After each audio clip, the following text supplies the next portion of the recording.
আপনারা বহু জায়গায় বেড়াতে যান, আপনাদের একটা পবিত্র জায়গার কথা বলবো। পবিত্র জায়গা যেখানে গেলে দুটো জিনিস যদি পারেন সেখান থেকে নিয়ে আসবেন। এক নম্বর হচ্ছে একটু জল যদি পারেন সংগ্রহ করে আপনার বাড়িতে চিরকালই রাখতে পারেন, আর সেইখান থেকে একটু ধুলো কাদা নিয়ে আসবেন। হ্যাঁ, ধুলো ময়লা, সাধারণভাবে ধুলো ময়লা হলেও সেটা অমৃতের টুকরো, নিয়ে আসবেন। চলুন আমরা একটু সেই জায়গায় যাই। যেমন যারা নদীতে স্নান করেছেন, সমুদ্রে স্নান করেছেন, পুকুরে স্নান করেছেন, তারা জানেন স্নান করতে গেলে গুড়গুড় করে জলে নেমে যেতে হয়, ডুব দিতে হয়, স্নান হয়ে যায়। কিন্তু স্নান করতে গিয়ে যদি কোনো মা জননী বা কোনো বাবা তার অন্তরের দুঃখটাকে নদীর জলে গিয়ে কাঁদতে কাঁদতে চোখের জলটা ফেলে, সেই চোখের জলের মূল্য কি নদীর জল দেয়? বা কেউ যদি গাছের তলায় বসে বসে কান্নাকাটি করে, তা গাছ কি আপনার চোখের জলের মূল্য দেবে? কিন্তু শোনেন মায়েরা, গাছও চোখের জলের মূল্য দেয়, নদীও চোখের জলের মূল্য দেয়। তার প্রমাণ আজকে আমার এই পালার মধ্যেই দেখতে পাবেন। মায়েরা শোনেন, মুর্শিদাবাদের একটি বিখ্যাত জায়গা, মুর্শিদাবাদ বিখ্যাত জায়গা, যে জায়গাটি আপনারা গেলে অবশ্যই সেই জায়গা, আমি 3 বার সেই জায়গায় গিয়েছিলাম। জায়গাটার নাম হলো জলঙ্গি, খুব নাম করা একটি জায়গা। সেখানে 3 বার আমি কীর্তন গাইতে গিয়েছিলাম। এবং জলঙ্গির ওই যে বাজার, যদি বাজারে যান, ওই বাজারে দাঁড়িয়েই আপনি বর্ডারটাকে দেখতে পাবেন। ঠিক ওই পাটটা মানে বাংলাদেশ, আর এই পাটটা হচ্ছে আমাদের পশ্চিম বাংলা। ওই বর্ডারেই একটি নদী আছে, যে নদীটার নাম হলো পদ্মা নদী। সেই নদীতে একটি ঘাট আছে, যে ঘাটে মহাপ্রভু একদিন অন্তরঙ্গ ভক্তকে সাথে নিয়ে স্নান করতে গিয়েছিলেন। তাই আপনাদেরকে বলছি, যদি পারেন তো সেই জায়গায় গিয়ে একটু স্নান করে আসবেন, আপনার নর জনমটাই ধন্য হয়ে যাবে। কত কত জায়গায় আপনারা বেরিয়েছেন, কিন্তু এই বাংলার ঘরের কাছেই অনেক পবিত্র জায়গা রয়েছে, যেটা আমরা জেনেও কিন্তু পৌঁছাতে পারি না। আজকে আপনাদের সেই ঠিকানা দেব, আপনারা ঘুরে আসবেন। মায়েরা, আজকে মহাপ্রভু দেখুন 5 জন ভক্তকে সাথে নিয়ে হরিনাম করতে করতে সেই জায়গায় গেলেন। কোথায় না, জলঙ্গির ওই মুর্শিদাবাদের জায়গায় আসতে। এবার ওই জলঙ্গির কাছে গিয়ে একটা ঘাটে মহাপ্রভু সবাইকে বললেন, ওগো হে ভক্তগণ, তোমরা আজকে আমার কাছে এসো, তোমাদের কাছে মানে এতদিনে যে কথাটা বলিনি, আজকে আমি তোমাদেরকে একটা কথা বলছি, শুনে নাও। যখনই তোমাদের সঙ্গে আমি স্নান করার জন্য আসি, আমি আগে স্নান করি আর তোমাদেরকে আমি সঙ্গে নিয়ে স্নান করি। কিন্তু আজকে আমি তোমাদের সাথে যাব বটে, কিন্তু জলে আগে নামবো না। আজকে তোমরা জলে নামো, আমি তোমাদের পিছনে পিছনে জলে নামবো। এই বলে মা সবাইকে মহাপ্রভু বুঝিয়ে সুঝিয়ে জলের মধ্যে নামিয়ে দিয়েছেন। আর যেই জলে নামিয়ে দিয়েছে, সবাই তো দম করে ঝাঁপ দিয়ে দিয়েছেন, আর অত খেয়াল করেনি। আর যেই ঝাঁপ দিয়ে দিয়েছেন, হঠাৎ পিছন দিকে ঘুরে দেখলেন মহাপ্রভু উধাও, তিনি নেই। তিনি কোথায়? এইটাই দেখাবে বলে আজকে মহাপ্রভুর লীলা। আজকে এটাই হচ্ছে মহাপ্রভুর লীলা। আজকে সবাইকে নদীর জলে নামিয়ে দিয়ে মহাপ্রভু ওদের চোখে একটু ধুলো দিয়ে বেরিয়ে গেলেন। সামনেই ছিল একটা গভীর জঙ্গল। সেই জঙ্গলের ভেতরে মহাপ্রভু আকাশের দিকে তাকিয়ে তাকিয়ে বুক চাবড়ে চোখের জলে একজনের নাম ধরে ধরে কাঁদছেন। এই যে আপনারা প্রত্যেক বছর আপনাদের এই রায়পুর বাজারে কীর্তন তো আপনারা শোনেন, কিন্তু আপনারা কি এটা জানেন এই কীর্তন গানের মূল স্রষ্টা কে ছিলেন? মানে আমরা তো হরিনাম যদি সত্যিই কেউ মধুরভাবে গাইতে পারে, আমরা প্রাণ ভরে শুনি এবং নিজেকে সুখ পাই। কিন্তু এই যে সুখের কীর্তন, শান্তির কীর্তন, অতি মিষ্টি স্বাদের কীর্তন, এটা সৃষ্টি করেছিলেন কে? অনেকে বলবেন চৈতন্যদেব, কিন্তু না, চৈতন্যদেব কীর্তনের ধারা শুরু দেখিয়েছিলেন, কিন্তু সারা পৃথিবী ব্যাপী যে মধুর কীর্তনের প্রচার, সেটা কিন্তু চৈতন্যদেব আনেননি। সেটা কি আনলেন? আজকে আমরা তার ঘটনা শুনব। এবং কীর্তন যদি আপনারা ভালোবেসে থাকেন, তাহলে আজকের যার ঘটনাটা হচ্ছে এটা আপনাদের অবশ্যই শোনার দরকার। কারণ তিনি যদি বাংলায় না আসতেন, বাঙালি কোনোদিন কীর্তন গানকে সঙ্গী করে পেত না। এটা সবথেকে বড় বিষয়। আজকে আমরা ছোট্ট করে সেই ঘটনা শুনবো। চলুন কিভাবে আমরা পেলাম। আজকে মহাপ্রভু পদ্মার জলে স্নান করতে গেছেন, কিন্তু স্নান না করে জঙ্গলের মধ্যে গিয়ে নাম ধরে ধরে নাম ধরে ধরে ডাকছেন। কাকে ডাকছেন? এর আগে এই নামটা প্রভুর জিভে কোনোদিন আনেননি। কি নাম? যে 5 জন বৈষ্ণব প্রভুর সঙ্গে গেছিলেন, তারাও কিন্তু এই নামটা এর আগে মহাপ্রভুর কাছ থেকে কোনোদিন শোনেননি। কি নাম? নরু নরু বলি প্রভু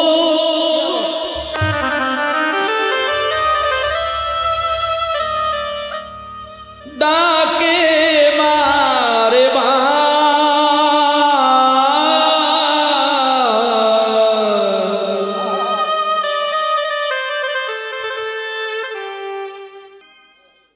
গঙ্গার জলে, পদ্মা নদীর জলে মহাপ্রভুকে স্নান করতে না দেখতে পেয়ে মায়েরা, যে 5 জন ভক্ত জলে নেমেছিলেন তারা মহাপ্রভুকে খোঁজার জন্য যেই সেই জঙ্গলের ভেতরে ঢুকলো, দেখলো মহাপ্রভু পাগলের মতো কাঁদছেন। একজন ভক্ত গিয়ে প্রভুর সামনে দাঁড়িয়ে বললেন, প্রভু আপনি কাকে নরু নরু বলে ডাকছেন? আপনার সঙ্গে এই যে 5 জন ভক্ত আমরা এসেছি, কই এদের মধ্যে কেউ তো নরু নয়। প্রভু আপনি নরু নরু নরু বলছেন, বুক চাবড়াচ্ছেন, চোখের জলে ভাসছেন, আকাশের দিকে তাকিয়ে রয়েছেন, নরু কে? তখন মহাপ্রভু চোখের জলটা মুছে বললেন, হে ভক্তগণ, আমি যাদেরকে নরু নরু বল, আমি যাকে নরু নরু বলে ডাকছি না, তার এখনো জন্মই হয়নি। তার এখনো পৃথিবীতে জন্মই হয়নি। সে যেদিন পৃথিবীতে সে জন্ম নেবে, সেদিন তার ভালো নামটা হবে নরোত্তম, আর ডাক নাম হবে নরু। খুব ধ্যান দিয়ে মায়েরা কথাগুলো শুনবেন, খুব মনোযোগ দিয়ে কথাগুলো শুনবেন। আজকে যতক্ষণ হরিনাম হবে, আমাকে খুশি করার জন্য নয়, নিজের ভালো লাগার জন্য নয়, শুধুমাত্র কীর্তন নিজের কিছু সময় মন প্রাণ দেওয়ার উদ্দেশ্য হচ্ছে চৈতন্য দেবীর চরণে সেবা করার জন্য। আর এই সেবার আসনে বসে যদি কেউ মনটাকে অস্থির করে নিয়ে বাড়ি চলে যায়, সেবার আসন ত্যাগ করে কেউ যদি ঘুমাতে যায়, তাহলে তার সেবা অপরাধ হৃদয়ে গিয়ে বাসা বাঁধে। যেমন যজ্ঞ শুরু হয়ে গেলে যজ্ঞস্থল থেকে ত্যাগ করে যখন কোনো ব্যক্তি বাইরে চলে যায়, তখন সেইখানে যজ্ঞ অপরাধ হয়ে যায়। নাম শুরু হয়ে গেলে সেখান থেকে মানুষ যখন সরে গিয়ে ঘুমাতে যায়, তেমন নাম অপরাধ হয়ে যায়।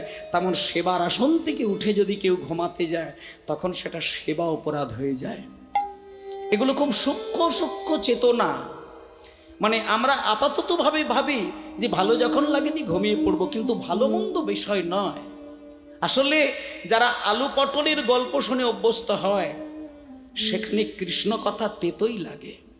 কিন্তু এটা জানতে হবে, পেটে যদি পিত্ত পড়ে পড়ে পিত্ত রোগী তুমি হয়ে যাও, বাজারের রসগোল্লা খেলেও কিন্তু তোমার তেতো লাগবে, তালমিজরি খেলেও তেতো লাগবে।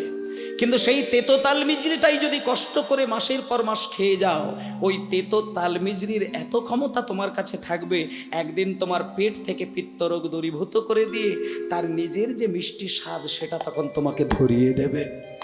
তা মায়েরা, আজকে আপনাদের সেই কথাটাই বলতে চাই, কীর্তন আপনাদের মিষ্টি মধুর লাগবে তখনই যখন আপনি এটা জানবেন যে আমার কাছে মায়াপিত্ত রোগের জর্জরিত মহৌষধ হচ্ছে কীর্তন মহৌষধ। তাই মায়েরা, আজকে আপনাদেরকে আমি করজোরে বিনয় করে বলি, নরু কে ছিলেন, নরোত্তম কে ছিলেন, আজকে মহাপ্রভুই বুঝিয়ে দিলেন।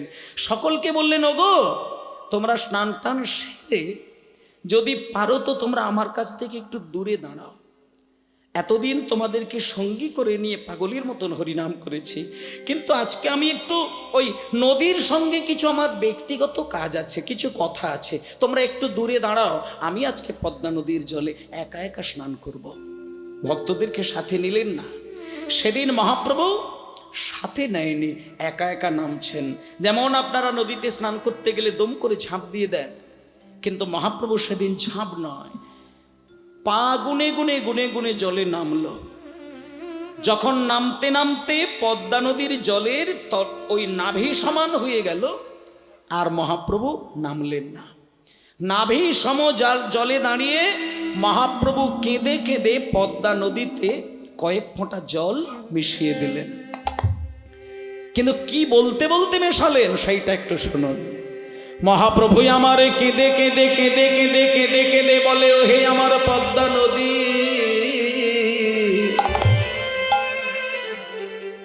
এই যে আমি তোমার জলে দাঁড়িয়ে কৃষ্ণ কৃষ্ণ বলে কাঁদছি, এটা আমার চোখের জল নয়। এইখানটাই আবেগের জায়গা। আমরা তো সাধারণ মানুষ, আমরা চিন্তা করব চোখ থেকে জল বেরোলে চোখের জল, নাক থেকে জল বার হলে নাকের জল, হ্যাঁ, কান থেকে জল বার হলে কানের জল। কিন্তু মহাপ্রভুর দৃষ্টান্তটা দেখুন। মহাপ্রভু বলছে, পদ্মা, চোখ থেকে জল বিগলিত হচ্ছে মানেই চোখের জল হয় বটে, কিন্তু এই মুহূর্তে আমার চোখ থেকে যে রসধারাটা তোমার জলে মিশিয়ে দিলাম, এটা কিন্তু চোখের জল নয়। আমার অন্তরে রয়েছে কৃষ্ণ প্রেম, এবং সেই কৃষ্ণ প্রেমটা জমাট বেঁধে রয়েছে। সেটা আমি বিরহের তাপ দিতে দিতে সেটা বিগলিত করেছি, আর সেই বিগলিত কৃষ্ণ প্রেমের রসধারা আজকে আমার নয়ন দিয়ে তোমার জলে আমি মিশিয়ে দিলাম। তাই এটা আমার চোখের জল নয়, এটা আমার কৃষ্ণ প্রেম। এটা তুমি যত্ন করে সঙ্গে রেখে দাও। আমি একজনের নাম বলবো, সে যেদিন তোমার জলে আসবে, আমার এই চোখের জলটা, প্রেমটা, অমৃতটা, ভক্তির বর্ষণ তুমি শুধু তার হৃদয়ে মাখিয়ে দেবে। যাহার পরশে তুমি গোছালে বাগো, যাহার পরশে তুমি অধিকে উছলিবা গো, যাহার পরশে তুমি অধিক উছলিবা গো, আমারে প্রেম তুমি তাহারে দেবা গো। আমারে প্রেম তুমি তাহারে দিবা গো, আমারে প্রেম তুমি। আচ্ছা দাঁড়াও মায়েরা, শোনেন শোনেন শোনেন, রিবাবটা হালকা কম রাখবে কথার সময়। যখনই বলেছে যে আমার এই চোখের জলটা, একটা 6 বছর বয়সের একটা বাচ্চা ছেলে তোমার জলে না আপন মনে স্নান করতে আসবে, তাকে তুমি টেনে নিয়ে এই জলটা তার মাথায়, তার হৃদয়ে, তার সর্ব অঙ্গে তুমি যত্ন করে শুধু বুলিয়ে দেবে। ওমা, আপনারা হয়তো এত গভীর দিয়ে চিন্তা করেননি, কিন্তু পদ্মা কিন্তু চিন্তা করে নিয়েছেন। পদ্মা নদী মহাপ্রভুকে বলছেন, প্রভু তুমি যে তোমার চোখের জলটা আমার জলে মিশিয়ে দিয়ে যাচ্ছ, আর একটা কথা যে তুমি বললে যে নরোত্তম নামে একটা 6 বছরের ছেলে, আচ্ছা প্রভু এটাও তো হতে পারে যে 6 বছরের ছেলেটার সঙ্গে আরো 5টা ছেলে একসাথে আসলো, তাহলে 5 জন বাইরের ছেলে আর নরোত্তমকে নিয়ে 6 জন ছেলে, আর ওই 6 জনেরই বয়স যদি 5-6 বছর করে হয়, আমি ওই 6টা ছেলেকে দেখে জানবো কি করে এদের মধ্যে কোন ছেলেটা নরোত্তম? কারোর মুখ দেখলে, কারো চোখ দেখলে ধরা তো যাবে না যে কে নরোত্তম। তাতে করে যদি আমি বুঝতে না পেরে ভুল করে অন্য কাউকে দিয়ে দিই, সারাটা জীবন যে তোমার কাছে অপরাধী হয়ে যাব প্রভু। তখন মহাপ্রভু বলে দিলেন, এই দেখুন এই জায়গাটা দেখে নেন। মহাপ্রভু সেদিন বলে দিলেন পদ্মাকে, পদ্মা তুমি চিন্তা করো না, উপায় আমি তোমায় বলে দিচ্ছি। নরোত্তমের সঙ্গে 5 জন নয়, 5,000টাও যদি ছেলে আসে, পৃথিবীর প্রত্যেকটা ছেলেও যদি এসে যায়, নরোত্তমের মধ্যে যেটা থাকবে পৃথিবীর দ্বিতীয় কোনো ছেলের কাছে সেটা থাকবে না। বলে সেটা কি? বলে শোনো, নরোত্তম যেদিন তোমার জলটা স্পর্শ করবে, তুমি নিজেই বুঝতে পারবে তোমার আনন্দের প্রকাশ, তোমার ঢেউ। যেমন মানুষ আনন্দ করলে নাচতে শুরু করে, তেমন নদীর যখন আনন্দ হয়, নদী তখন উথাল পাতাল হতে নাচতে থাকে। কিন্তু আজকে পদ্মাকে বলছে মহাপ্রভু যে নরোত্তমের অঙ্গ যেদিন তোমার জলে ছোঁবে, তোমার ঢেউ যে গতিতে চলছে, তুমি হঠাৎই বুঝতে পারবে তোমার ঢেউ শতগুণ বৃদ্ধি পেয়ে গেছে। সেদিন তুমি বুঝতে পারবে ওটাই তো নরোত্তম। এই যে ক্ষমতা, তোমার জলের ছোঁয়া পেলে তোমার নদীর ঢেউ শত শত গুণ ওপরের দিকে উঠে যাবে, এটা কিন্তু কোনো ছেলের দেহের মধ্যে থাকবে না। সেই জন্য বলে দিলেন, যাহার পরশে তুমি অধিক ছালি, যাহার পরশে তুমি অধিক চলিবা, আমার এই প্রেম তুমি তাহারে দিবা গো, আমারে প্রেম তুমি তাহারে দিবা গো, তরঙ্গ বাড়িবে তোমার তরঙ্গ বাড়িবে, যেদিন নরোত্তম এসে স্নান করবে, তরঙ্গ বাড়িবে। যেদিন নরোত্তম এসে স্নান করিবে, তোমার তরঙ্গ বাড়িবে। যেদিন নরোত্তম এসে স্নান করবে, তরঙ্গ বাড়িবে। যেদিন নরোত্তম এসে স্নান করবে, তরঙ্গ বাড়িবে। আচ্ছা, এইবার শুনে নিন মা, নদীর সঙ্গে মহাপ্রভুর এই যে মিষ্টি মিষ্টি কথা, এটা সারা হয়ে গেল। এইবার মহাপ্রভু স্নান টান পর্ব মিটিয়ে ভক্তদেরকে নিয়ে বাড়ি চলে আসলেন। বাড়িতে চলে আসার পর মাঝখানে বেশ কটা মাস কেটে গেল। ভালো করে খুব সুন্দর করে ছবির মতন করে মায়েরা আস্বাদন করবেন। পদ্মা নদীর জলে জল দিয়ে নরোত্তমের সম্পর্কে বেশ কটা কথা বুঝিয়ে দিয়ে যখন মহাপ্রভু বাড়িতে চলে আসলেন, বাড়ি চলে আসার পরে আরও কটা মাস কেটে যাওয়ার পরে মহাপ্রভু একদিন সন্ন্যাস ধর্ম পালন করে বিদায় নিলেন। আচ্ছা মায়েরা, চৈতন্যদেব সন্ন্যাসী হয়েছিলেন কি মাসে হয়েছিলেন? আচ্ছা, মাঘ মাসে তিনি শুক্লা পক্ষে কোনো একটি রাত্রিতে তিনি বাংলা ছেড়ে, নদিয়া ছেড়ে আর সচিমাকে কাঁদিয়ে, তার স্ত্রী বিষ্ণুপ্রিয়া দেবীকে কাঁদিয়ে চিরকালের জন্য সন্ন্যাস ধর্ম নিয়েছিলেন এবং তিনি চলে গিয়েছিলেন পুরীর মন্দিরে। এবার শুনে নিন, 24 বছরের ছেলেটা ঘর ছেড়ে বেরিয়ে গেল। এবার মাঝখানে সন্ন্যাস ধর্মের পরে 12টা বছর তিনি দেশে বিদেশে কাটালেন, আর 12 বছর কাটার পরে আবার শেষের 12টা বছর পুরীর মন্দিরে গম্ভীরার ঘরের মধ্যে একভাবে তিনি কাঁদলেন।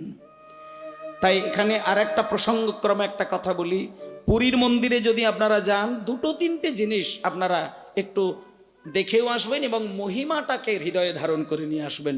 যেমন যে গম্ভীরার মধ্যে মহাপ্রভু 12টা বছর টানা একভাবে কেঁদেছিলেন, সেই গম্ভীরার যে ধুলো আপনারা অবশ্যই একটু অঙ্গে বুলিয়ে নিয়ে আসবেন।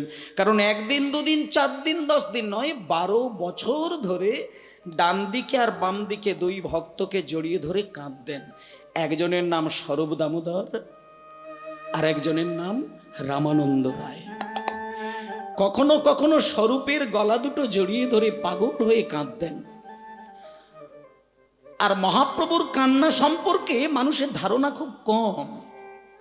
আমরা মানুষের কান্না দেখি, চোখ থেকে জল স্রোতের মতো গড়িয়ে যায়, কিন্তু ওই পুরীর মন্দিরে গম্ভীরায় 12টা বছর মহাপ্রভু যখন কাঁদতেন, কখনো কখনো এরকমও নাকি ভক্তরা দেখেছেন, স্বরূপের গলাটা জড়িয়ে ধরে, কই কৃষ্ণ, কোথায় কৃষ্ণ বলতে গিয়ে পাগলের মতো স্বরূপের চোখের দিকে তাকিয়ে কাঁদতে কাঁদতে মহাপ্রভু চোখের জল পিচকারির মতো ঠিকরে গিয়ে স্বরূপের বদনটা ভিজিয়ে দিতেন। চোখ থেকে জল গড়িয়ে যায়, কিন্তু চোখ থেকে পিচকারির মতো জল ঠিকরে গিয়ে সামনের মানুষের বদন ভিজে যায়। আপনি ভেবে দেখুন বেদনাটা কত গভীর। কিন্তু প্রভু এইভাবে কাঁদতেন। টানা 12টা বছর গম্ভীরার দরজা বন্ধ করে দিয়ে মহাপ্রভু স্বরূপের কাঁধে মাথা, রামানন্দ রায়ের কাঁধে মাথা রেখে রাত দিন মহাপ্রভু কাঁদতেন। এইবার শুনে যান মা, ওখানে 12টা বছর কাটার পরে মহাপ্রভুর যখন 48 বছর বয়স হয়ে গেল, তিনি তখন সারা পৃথিবীর মানুষকে কাঁদিয়ে দিয়ে বিদায় নিলেন, তিনি জগৎ ছাড়লেন। এইবার দুঃখটা দেখুন, মহাপ্রভু 15 শতাব্দীর মধ্যে লীলা সম্পন্ন করলেন। 16 শতাব্দী পড়ে গেল। 16 শতাব্দী পড়ার কয়েক বছর পরেই যেই জায়গায় মহাপ্রভু স্নান করেছিলেন, ওই জায়গার ওই পারটা এখন ভাগাভাগি হয়ে গিয়ে সেটা বাংলাদেশের অন্তর্গত। আর জায়গাটার নাম হচ্ছে রাজশাহী জেলা। রাজশাহী জেলার মধ্যে একটা ছোট্ট গ্রাম, খেতুরি গ্রাম। সেই খেতুরি গ্রামের মধ্যে একটা রাজবাড়ি, এখনো সেই রাজবাড়ি রয়েছে। যারা ভাগ্য ভালো থাকবে, সেই খেতুরির মহোৎসব রাজবাড়িতে আপনারা গেলে সেই রাজবাড়ি এখনো রয়েছে। ওই রাজবাড়ির যিনি রাজা ছিলেন তার নাম হলো কৃষ্ণানন্দ দত্ত। আর ওনার যিনি স্ত্রী তার নামটা হচ্ছে নারায়ণী দেবী। নারায়ণী দেবী রাত দিন ছোট্ট একটি গোপালকে নিয়ে নিত্যদিন 3 বার স্নান করাতেন। আপনারা কবার স্নান করান ভগবানকে জানি না, কিন্তু নারায়ণী দেবী নিত্যদিন গোপালকে বুকের মধ্যে জড়িয়ে ধরে 3 বার স্নান করাতেন। কি দিয়ে স্নান করাতেন? কেঁদে কেঁদে চোখের জলে ভিজিয়ে দিতেন। আর ওই ছোট্ট গোপালকে কেঁদে কেঁদে বুকে জড়িয়ে ধরে শুধু একটা কথা বলতেন, ঠাকুর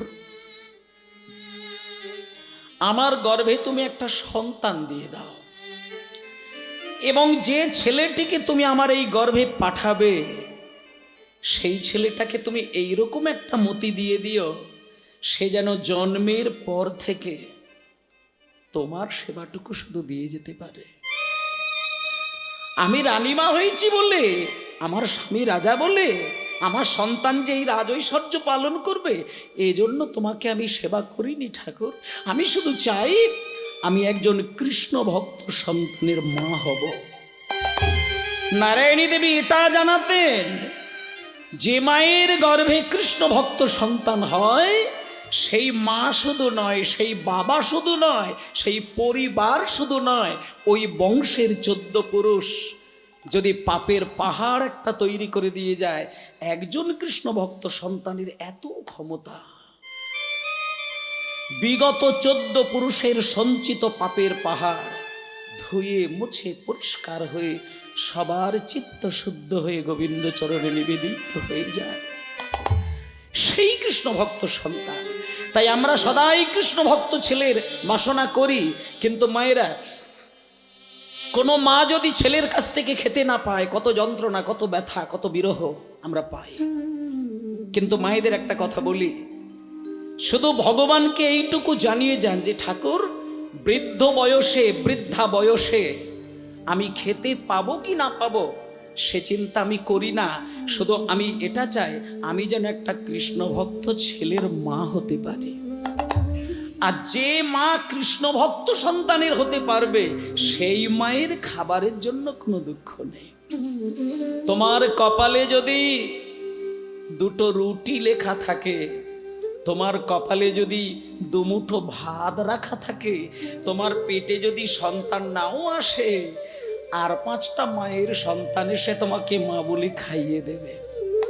কারণ শাস্ত্রে এটা বলে, বেটার বাপ হতে স্বাদ বড়ই চিতে, বেটা কি তোমায় করবে সুখী। শত শত বেটার বাবা হয়ে গেছে হাবা, রামায়ণে তার প্রমাণ দেখিয়ে।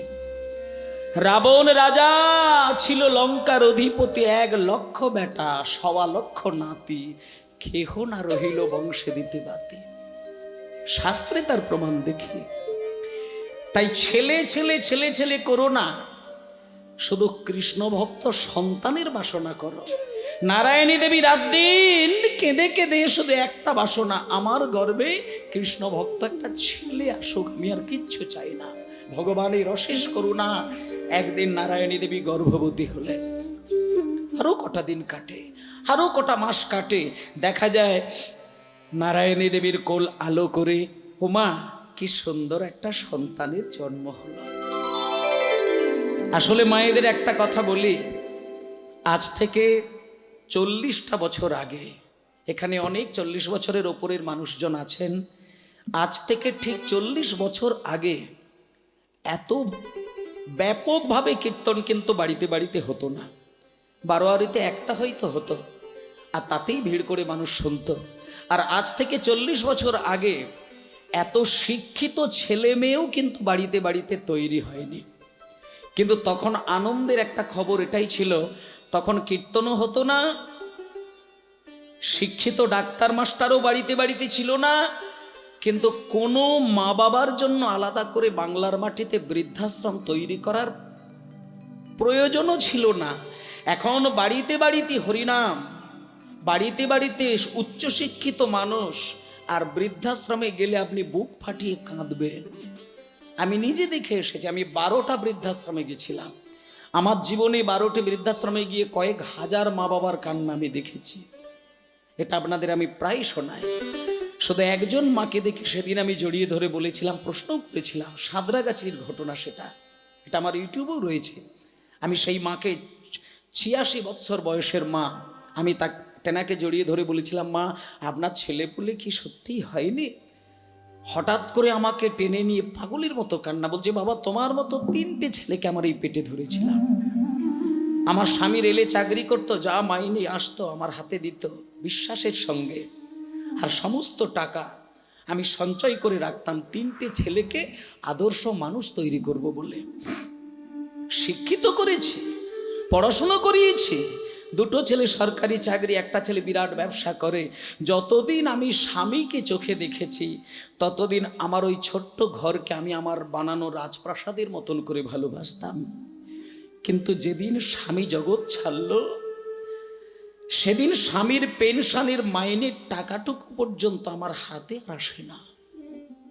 3 ছেলে ওই টাকাগুলো আমার কাছ থেকে সই করিয়ে নিয়ে তুলে নেয়, আর বৃদ্ধাশ্রমে আমাকে মাসিক বেতন দিয়ে এখানে বসিয়ে রেখে দিয়ে যায়। তার জন্য আমি কাঁদি না, আমি ভগবানের জন্য শুধু কাঁদি, এটাই বলতে বলতে যে ঠাকুর ছেলে 3টে আমাকে বৃদ্ধাশ্রমে পাঠিয়েছে, তাতে আমার কোনো দুঃখ নেই, কোনো দুঃখ নেই। শুধু তোমাকে কেঁদে কেঁদে একটা কথা জানিয়ে যায়, আমি কটা দিন বাঁচবো ও আমার চলে যাবে, তা নিয়ে দুঃখ নেই। শুধু আমার 3টে বেটা যেখানেই থাকে তাদেরকে তুমি পরম সুখে রেখো, আর আমি কিচ্ছু চাই না। এটা মায়েরা বোঝে। কুপুত্র যদিও বা হয়, কুমাতা তো কদাপি নয়। মা যদি হতে পারেন, আপনি জানেন সন্তানের যন্ত্রণায় পড়ে কোনো মায়ের চোখে যদি 2 বিন্দু জল গড়ায়, ওই সন্তানের জীবনের কোনো না কোনো ক্ষণে ওই 2 বিন্দু জল সন্তানের চোখে 2 ফোঁটা রক্ত গড়িয়ে পড়তে পারে। তাই মায়েরা ছেলে জন্ম দেবেন, কিন্তু ভগবানকে এটা বলুন যে আমাকে সুখী করার জন্য নয়, বংশ রক্ষা করার জন্য নয়, জমি জায়গা সামলানোর জন্য নয়, ব্যবসা বাণিজ্য দেখার জন্য নয়, আমি শুধু কৃষ্ণ ভক্ত ছেলের মা বাবা হতে চাই। এটা বললেই জীবন ধন্য। নারায়ণী দেবীর জীবনে তাই ঘটেছিল। একদিন একটা ছোট্ট ছেলে জন্ম নিল, আদর করে মা বাবা সেই ছেলেটির নাম রাখলেন নরোত্তম। রাজশাহী জেলায় আছে খেতুরি গ্রাম, হরিব রাজশাহী জেলায় আছে খেতুরি গ্রাম, রাজশাহী জেলায় আছে খেতুরি গ্রাম। পূর্ব শোভা তার অতি মনোরম, পূর্ব শোভা তার অতি মনোরম, পূর্ব শোভা তার অতি মনোরম। নরোত্তম জন্ম নিল কৃষ্ণানন্দের ঘরে,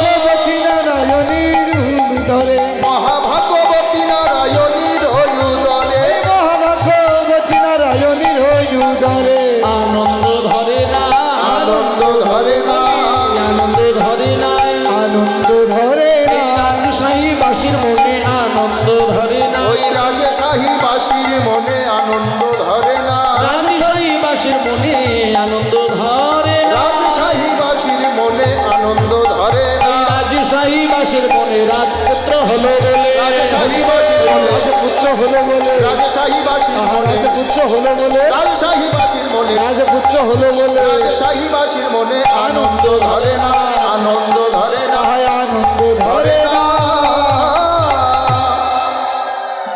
বাহ, রাজা মশাইয়ের ছেলে হয়েছে মায়েরা। রাজাহার পরশে তুমি ওঠে গোছালি যাহার পরশে তুমি অধিক চলিবা, আমার এই প্রেম তুমি তাহারে দিবা গো, ওই আমারে প্রেম তুমি তাহারে দিবা গো, তরঙ্গ বাড়িবে তোমার তরঙ্গ বাড়িবে, যেদিন নরোত্তম এসে স্নান করবে তরঙ্গ বাড়িবে, নরোত্তম এসে স্নান করিবে তোমার তরঙ্গ বাড়িবে যেদিন নরোত্তম এসে স্নান করবে তরঙ্গ বাড়িবে, যেদিন নরোত্তম এসে স্নান করবে তরঙ্গ বাড়িবে। তাতে যদি আমার রাজৈশ্বর্য শেষ হয়ে যায়, হয়ে যাক। দেখুন, এই হচ্ছে পিতা, মানে আমি পণ্ডিত তৈরি করব, কিন্তু ডাক্তার মাস্টার বানাবো না। এবার ছেলেটাকে কোলে করে নিয়ে, 5 বছর বয়স তো, ছেলেটাকে কোলে করে নিয়ে গেল কার কাছে? ওই রাজশাহী জেলার মধ্যে সর্বশ্রেষ্ঠ একজন পণ্ডিত মানুষ, নাম হচ্ছে কৃষ্ণদাস পণ্ডিত। মায়েরা নামগুলো একটু মনে রাখবেন। বাবার নাম হচ্ছে কৃষ্ণানন্দ দত্ত, ভালো করে শুনুন। এই যে ছেলেটা জন্ম নিয়েছেন, এই ছেলেটির নাম হচ্ছে নরোত্তম। আচ্ছা, বাবা হচ্ছে কৃষ্ণানন্দ দত্ত, আর যে মাস্টার মশাইয়ের কাছে বাবা নিয়ে যাচ্ছেন, সেই মাস্টার মশাইয়ের নাম হচ্ছে কৃষ্ণ দাস পণ্ডিত। এবার বাবা ছেলেকে পণ্ডিত মহাশয়ের চরণে রেখে দিয়ে বুঝিয়ে সুজিয়ে দিয়ে বাড়িতে চলে আসলেন। কিন্তু এখনকার দিনের মাস্টার মশাই আর তখনকার দিনের মাস্টার মশাই তফাৎটা কোন জায়গায় দেখুন। মাস্টার মশাই নরোত্তমকে কাছে ডেকে নিয়ে বলছে, খোকা, এই খোকা, কাছে এসো তো তুমি। তোমার নামটা কি বাবা? আমার নাম? হ্যাঁ, তোমার নাম? আমার নাম হচ্ছে নরোত্তম। ও, তা তোমার বাবা কি করেন? আমার বাবা একজন রাজামশাই, মানে আমি রাজার ছেলে। আচ্ছা, তুমি তার মানে রাজার পুত্র, মানে রাজপুত্র। তবে একটা কথা শোনো বাবা, রাজার ছেলে বলে ভেতরে ভেতরে যেন ওই এইরকম একটা চিন্তা করে নিও না যে তোমার বাবার পয়সা আছে বলে তোমাকে আমি কোলে বসিয়ে আদর দেখাবো, আর যারা ভিখারি ছেলে তাদেরকে আমি শুধু মারধর করব, এটা কিন্তু হবে না। আমার কাছে লেখাপড়া যদি তোমাকে শিখতে হয়, এই যে আমার তুলসী তলা রয়েছে, এই তুলসী তলার কাছে একটা ছোট্ট বেদি রয়েছে, এই বেদির ওপরে তুমি কিছুক্ষণের জন্য দাঁড়াও, আর ওইখানে দাঁড়িয়ে তুমি আমাকে একটা পরীক্ষা দেবে। পাশ করলে তবে তুমি থাকবে, নচেত তুমি বেরিয়ে যাবে। এবার দেখুন মা, 5 বছরের ছেলের মুখের ভাষাটা একটু দেখুন। যখন বলেছে পরীক্ষা, তখন 5 বছরের ছেলে নরোত্তম বলছেন, বাবা ঠাকুর, আমাকে পরীক্ষা দিতে হবে? আচ্ছা, আমি প্রস্তুত, আপনি বলুন, আপনি বলুন আমায় কি পরীক্ষা দিতে হবে। যদি পাশ করি আপনি চরণে ঠাঁই দেবেন, আর যদি না পাশ করি আপনাকে বার করতে হবে না, আমি আপনাকে হাসি মুখে প্রণাম করে বিদায় নেব। তখন এইবার গুরুদেব বলছেন, আচ্ছা তাহলে শোনো, তুমি ওই বেদির ওপরে উঠে দাঁড়াও। পরীক্ষাটা খুব কঠিন কিছু নয়, পরীক্ষাটা হলো এটাই যে তোমার 5 বছর বয়স, মানে তোমার মা বাবা নিশ্চয়ই অ আ হস দীর্ঘ ই, ক খ এসবগুলো শিখিয়েছে। তা তুমি অন্য কিছু নয়, ক খ গ ঘ উঙ এইগুলো দিয়ে একটা কবিতা রচনা করে শোনাও। আচ্ছা মায়েরা, 5 বছরের ছেলেকে যদি ক দিয়ে কবিতা, খ দিয়ে কবিতা একটা করে লাইন বলতে বলে, সেটা কি সহজ ব্যাপার হলো কি? আরে যদি শব্দ বলতে বলতো তাহলে না ভাবা যেত, কবিতা। এই দেখুন আমি জিজ্ঞেস করছি, দেখুন 5 বছরের ছেলে দূরের কথা, এই তো আমার পাশেই রয়েছে, দেখুন, এই খোকা বাবা কয় একটা শব্দ বলতো রে। কয়ে কয় কোকিল